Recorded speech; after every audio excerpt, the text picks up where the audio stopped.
ಇವತ್ತು ಒಂದು ಅಕ್ಕಿ ಹಿಟ್ಟು ಮತ್ತು ಒಂದೇ ಒಂದು ಕಟ್ಟು ಸಬ್ಬಸಿಗೆ ಸೊಪ್ಪಿಂದ ಒಂದು ಒಳ್ಳೆ ಬ್ರೇಕ್ಫಾಸ್ಟ್ ಮಾಡೋಣ ಕ್ರಿಸ್ಪಿಯಾಗಿ. ಇದು ಗರಿ ಗರಿ ತಾಳಿಪಟ್ಟು ಯಾರು ಬೇಕಾದ್ರೂ ಮಾಡ್ಕೋಬೋದು, ತುಂಬ ಈಸಿಯಾಗಿ ಮಾಡ್ಕೋಬೋದು. ಇದನ್ನು ಯಾವ ಥರ ಮಾಡೋದು ಅಂತ ಖಂಡಿತ ನೋಡ್ಕೊಳ್ಳೋಣ. ಕ್ರಿಸ್ಪಿಯಾಗಿರುತ್ತೆ, ಆರಿದ ನಂತರನೂ ಕ್ರಿಸ್ಪಿಯಾಗಿ ಗರಿ ಗರಿಯಾಗಿ ಇರುತ್ತೆ.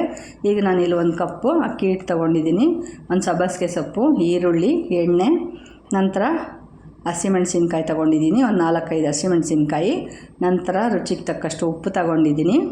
ಉಪ್ಪು ತೊಗೊಂಡು ನಂತರ ಇದಕ್ಕೆ ಸ್ವಲ್ಪ ಅರಿಶಿನ, ಒಂದು 1/4 ಟೀ ಸ್ಪೂನ್ ಅರಿಶಿನ, ಮತ್ತು ಸಬ್ಬಸಿಗೆ ಸೊಪ್ಪನ್ನ ನೋಡಿ ತೊಳೆದು ಚೆನ್ನಾಗಿ ಕಟ್ ಮಾಡಿ ಇಟ್ಕೊಂಡಿದ್ದೀನಿ.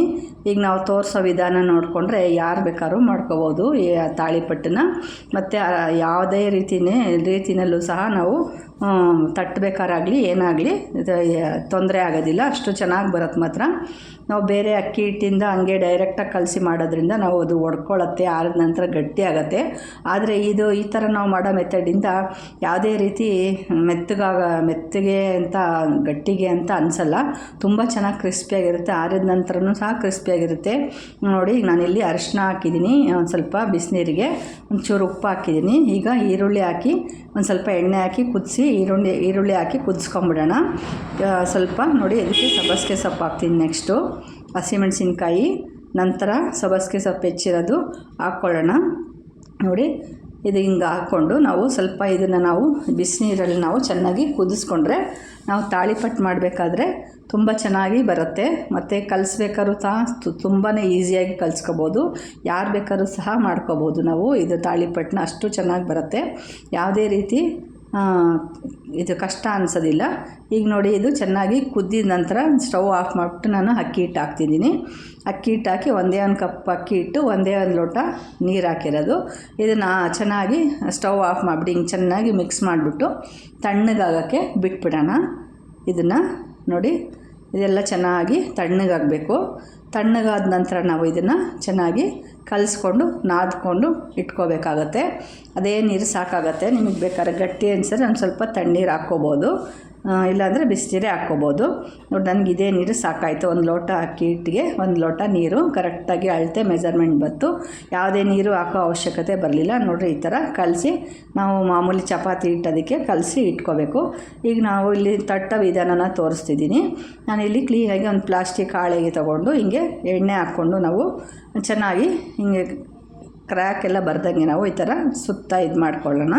ನಂತರ ಇದನ್ನು ನಾವು ಚೆನ್ನಾಗಿ ಸ್ವಲ್ಪ ಪ್ರೆಸ್ ಮಾಡಿಕೊಂಡು ಲಟ್ಟಣಿಗೆಯಲ್ಲಿ ಸಹ ಲಟ್ಟಿಸ್ಕೊಂಡು ಆರಾಮಾಗಿ ಈಸಿಯಾಗಿ ಯಾರು ಬೇಕಾದ್ರೂ ಮಾಡ್ಕೋಬೋದು. ಅಡುಗೆ ಮಾಡೋಕ್ಕೆ ಬರ್ದಿರೋರು ಸಹ ಈ ಥರ ತಾಳಿಪಟ್ಟು ಮಾಡಿಕೊಂಡು ತುಂಬ ಚೆನ್ನಾಗಿ ಇರುತ್ತೆ. ಮಾಡ್ಕೊಂಡು ಪ್ರಯತ್ನ ಮಾಡಿ. ನೋಡಿ, ಈ ಥರ ಎಲ್ಲ ಫಸ್ಟ್ ಹದ ಮಾಡಿಕೊಂಡು ನಂತರ ಒಂದು ಲಟ್ಟಣಿಗೆ ಸಹಾಯದಿಂದ ನಮಗೆ ಎಷ್ಟು ತೆಳ್ಳಗೆ ಬೇಕೋ ಅಷ್ಟು ನಾವು ತೆಳ್ಳಗೆ ಲಟ್ಟಿಸ್ಕೊಳ್ಳೋಣ. ಈಸಿಯಾಗಿ ಲಟ್ಟಿಸ್ಕೋಬೋದು. ಹಿಂಗೆ ಹಾಳೆ ತಿರ್ಗಿಸ್ಕೊಂಡು ಲಟ್ಟಿಸ್ಕೋಬೋದು ನಾವು ಹಿಂಗೆ ಕ್ಲೀನಾಗಿ. ನೋಡಿ, ಎಲ್ಲ ಈ ಥರ ಲಟ್ಟಿಸ್ಕೊಂಡಿದ್ದೀನಿ. ಕ್ಲೀನಾಗಿ ರೌಂಡಿಗೆ ಚೆನ್ನಾಗಿ ಬಂದಿದೆ. ಸಬ್ಬಸಿಗೆ ಸೊಪ್ಪೆಲ್ಲ ಎಷ್ಟು ಚೆನ್ನಾಗಿ ಕಾಣ್ತಾಯಿದೆ. ಈಗ ನಾವು ಇದು ತಟ್ಟುಕೊಂಡಿರೋದನ್ನ ನಾವು ಎಣ್ಣೆ ಹಾಕಿ ತಟ್ಟಿರೋದು, ಮತ್ತೇನು ಹಿಟ್ಟಾಕಿ ಲಟ್ಸಂಗಿಲ್ಲ. ಅದೇ ಥರ ನಾವು ಇನ್ನೊಂದು ಲಟ್ಟಿಸ್ಕೊತೀವಿ. ನೋಡಿ, ಎಣ್ಣೆ ಹಾಕಿ ನಾವಿಲ್ಲಿ ಹಿಟ್ಟಾಕಿ ಲಟ್ಟಿಸ್ಕೊಳ್ಳೋಂಗಿಲ್ಲ.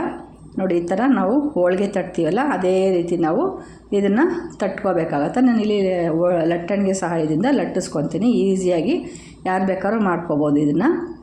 ನೋಡಿ, ಹಿಂಗೆಲ್ಲ ಲಟ್ಟಿಸ್ಕೊಳ್ಳೋಣ. ಲಟ್ಟಿಸ್ಕೊಂಡು ಇಟ್ಕೊಂಬಿಟ್ರೆ ನಾವು ಬೇಯಿಸೋದಕ್ಕೆ ಈಸಿ ಆಗುತ್ತೆ. ಇದನ್ನು ನಾವು ಬೇಯಿಸ್ಬೇಕಾದ್ರೆ ಕಬ್ಬಿಣದ ಹಂಚಲ್ಲೇ ಬೇಯಿಸಬೇಕು, ಆವಾಗ ಕ್ರಿಸ್ಪಿಯಾಗಿ ಬರುತ್ತೆ. ನಾನ್ ಸ್ಟಿಕ್ ತವ ಮೇಲೆ ಬೇಯಿಸೋಕ್ಕೆ ಹೋಗಬಾರ್ದು. ಈಗ ನಾನು ಕಬ್ಬಿಣದ ಹಂಚನ್ನ ಬಿಸಿಗಿಟ್ಟಿದ್ದೀನಿ. ಬಿಸಿಗಿಟ್ಟಿದ ನಂತರ ಇದಕ್ಕೆ ಎಣ್ಣೆ ಹಾಕ್ಕೊಳ್ಳೋಣ. ಎಣ್ಣೆ ಹಾಕ್ಬಿಟ್ಟು ನಾವು ತಟ್ಕೊಂಡಿದ್ದೀವಲ್ಲ ಎಲ್ಲ ಅದನ್ನು ಬೇಯಿಸ್ಕೊಳ್ಳೋಣ. ನೋಡಿ, ಈ ಥರ ಹಾಕಿ ಸುತ್ತ ಎಣ್ಣೆ ಹಾಕಿ ಹೈ ಫ್ಲೇಮಲ್ಲಿ ಬೇಯಿಸ್ಬೇಕು ನಾವು ಇದನ್ನು. ಯಾವಾಗಲೂ ಸ್ಲೋ ಫ್ಲೇಮಲ್ಲಿ ಬೇಯಿಸೋಂಗಿಲ್ಲ. ಚೆನ್ನಾಗಿ ಹೈ ಫ್ಲೇಮಲ್ಲಿ ಬೇಯಿಸಿದ್ರೆ ಕ್ರಿಸ್ಪಿಯಾಗಿ ಚೆನ್ನಾಗಿ ಬರುತ್ತೆ. ಎರಡೂ ಬದಿಲೂ ಸಹ ಚೆನ್ನಾಗಿ ಬೇಯಬೇಕು. ಅಷ್ಟು ಕ್ರಿಸ್ಪಿಯಾಗಿ ನಾವು ಎಷ್ಟು ಕ್ರಿಸ್ಪಿಯಾಗಿ ಬೇಯಿಸ್ತೀವೋ ಅಷ್ಟು ಚೆನ್ನಾಗಿ ಬರುತ್ತೆ ಇದು ತಾಳಿಪಟ್ಟು. ನೋಡಿ, ಈಗೆಲ್ಲ ಎಣ್ಣೆ ಹಾಕಿ ಸುತ್ತ ಬೇಯಿಸ್ಕೊಳ್ಳೋಣ. ಎಲ್ಲ ಕ್ಲೀನಾಗಿ ಹಿಂಗೆ ಬೇಯಿಸ್ಕೊಳ್ತಾ ಕ್ರಿಸ್ಪಿ ಆಗೋವರೆಗೂ ಬೇಯಿಸ್ಕೊಳ್ತಾ ಎರಡೂ ಬದಿನಲ್ಲಿ ತಿರುಗಿಸಾಕೋಣ. ನೋಡಿ ಹಿಂಗೆಷ್ಟು ಚೆನ್ನಾಗಿ ಕೆಂಪಗಾಯಿತು. ಅದೇ ಥರ ನಾವು ಇನ್ನೂ ಒಂದು 5 ನಿಮಿಷ ಬೇಯಿಸ್ಕೊಂಡು ಮತ್ತೆ ತಿರುಗಿಸಾಕಿ ಚೆನ್ನಾಗಿ ಮತ್ತೆ ಬೇಯಿಸ್ಕೊಳ್ಳೋಣ. ಕ್ರಿಸ್ಪಿ ಆಗೋವರೆಗೂ ಬೇಯಿಸ್ಕೋಬೇಕು. ನೋಡಿ ಎಲ್ಲ ಆಯಿತು. ಈಗ ಎಷ್ಟು ಚೆನ್ನಾಗಿ ಕಾಣ್ತಾ ಇದೆ ನೋಡಿ, ಎಷ್ಟು ಚೆನ್ನಾಗಿ ಕ್ರಿಸ್ಪಿಯಾಗಿ ಬಂದಿದೆ. ಈರುಳ್ಳಿ ಆಗಲಿ ಯಾವುದೇ ಆಗಲಿ ಹೊರಗಡೆ ಬಿಟ್ಕೊಂಡಿಲ್ಲ, ಅಷ್ಟು ಚೆನ್ನಾಗಿ ಈಸಿಯಾಗಿ ಬಂದಿದೆ ತಾಳಿಪಟ್ಟು. ಖಂಡಿತ ಟ್ರೈ ಮಾಡಿ. ಸರ್ವ್ ಮಾಡ್ತೀನಿ ನೋಡಿ. ಇದು ಚಟ್ನಿ ಜೊತೆಗೆ ತುಂಬ ಸೂಪರಾಗೈತೆ. ಚಟ್ನಿನೂ ಬೇಡ ಏನು ಬೇಡ ಹಾಗೆ ತಿನ್ಬೋದು. ಆದರೂ ಬಿಸಿ ಬಿಸಿ ಈ ತಾಳಿಪಟ್ಟನ್ನ ಸವಿಬೇಕು ಅಂತಂದರೆ ಒಂದು ಚಟ್ನಿ ಇದ್ದರೆ ಸೂಪರ್ ಅಲ್ವಾ. ಆದ್ದರಿಂದ ಇದು ಚಟ್ನಿಲಿ ಜೊತೆ ಖಂಡಿತ ಟ್ರೈ ಮಾಡಿ. ತುಪ್ಪ ಹಾಕ್ಕೊಂಡ್ರಂತೂ ಇನ್ನೂ ಚೆನ್ನಾಗಿರುತ್ತೆ.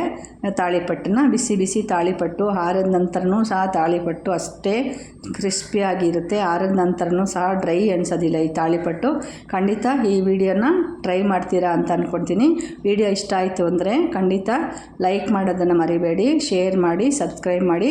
ಮತ್ತೆ ನಾವು ಇದೇ ಥರ ಹೊಸ ವಿಡಿಯೋಗೆ ಟ್ರೈ ಮಾಡೋಣ, ಪ್ರಯತ್ನ ಮಾಡೋಣ. Okay, take care.